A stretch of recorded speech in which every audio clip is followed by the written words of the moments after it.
Om Sairam. Welcome to my channel Sri Sai దివ్యచరణాలు. బాబాగారి భక్తుడైన హరవినాయక్ సాటే గారి కోసం మరికొన్ని విషయాలు.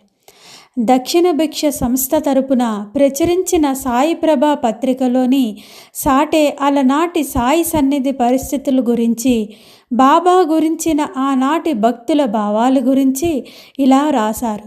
సుమారు ఒక అర్ధ శతాబ్దం క్రిందట అతి సామాన్య భిక్షువుగా తలచబడిన సాయినాథుడు ఈనాడు సాక్షాత్ సగుణ బ్రహ్మ స్వరూపముగా గుర్తించబడుతున్నారు. వేలాది జనం ఆయన దర్శనానికి వచ్చి వారి పాదాల మీద పడుతున్నారు. వారిని తరింపజేయడానికి బాబా దివ్యమైన పరిశుద్ధమైన ప్రేమతో పరమార్థము పంచుతున్నారు. వారి ఎత్తైన విగ్రహము, దివ్యమైన అధికారంతో కూడిన వారి సన్నిధి, సాటిలేని వారి తపశ్చర్య, ఇవన్నీ ఆనాటి భక్తుల స్మృతులలో నిలిచిపోయాయి. పామరులు మట్టిలో మాణిక్యాలను గుర్తించేదెట్లు ఆయన నైజాన్ని గుర్తించలేకపోయారు. బాబాను ఎన్నో విధాలుగా కష్టపెట్టేవారు.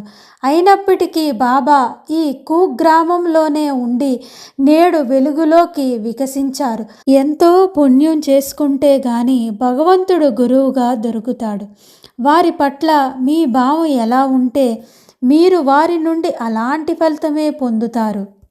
శ్రీ సాయినాథుని కీర్తి వ్యాపించడంతో ప్రముఖ తీర్థక్షేత్రాలలో ఒకటిగా షిరిడి రూపొందింది. దేశంలో నలుమూలల నుండి వేలాది భక్తులు తరలి వస్తున్నారు. ఆయన సన్నిధికి చేరి శ్రేయస్కరమైన వారి ఆశీస్సులను పొందడానికి ఎందరెందరో తమ వృత్తులను, ఉద్యోగాలను ప్రక్కకు నెట్టి వస్తున్నారు.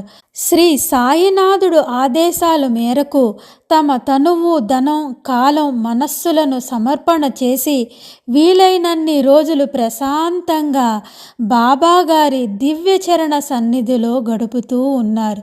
ఆహా, ఆ రోజుల్లో బాబాగారి సన్నిధిలో గడిపిన భక్తులందరూ కూడా ఎంతో అదృష్టవంతులు. షిరిడీలో వాతావరణం కూడా ఇట్టి భక్తి ప్రభావం వలన ఆధ్యాత్మికంగా రూపొందింది. కర్మబద్ధులైన సంసారులకు వారి సన్నిధి వలన, సాటిలేని వారి ఆశీస్సుల వలన షిరిడీయే ఈ యుగంలో ముక్తి క్షేత్రం అయింది. శ్రీ సాయినాథుడే ముక్తిదాతగా వెలిగారు. నిరంతరం తెరిచి ఉండే వారి దర్బారుకు స్థానమైన మసీదు ఈ ప్రపంచం యొక్క సంక్షిప్తమైన మరో ప్రపంచంగా మారింది. మొదట నుండి సాయిని సేవిస్తూ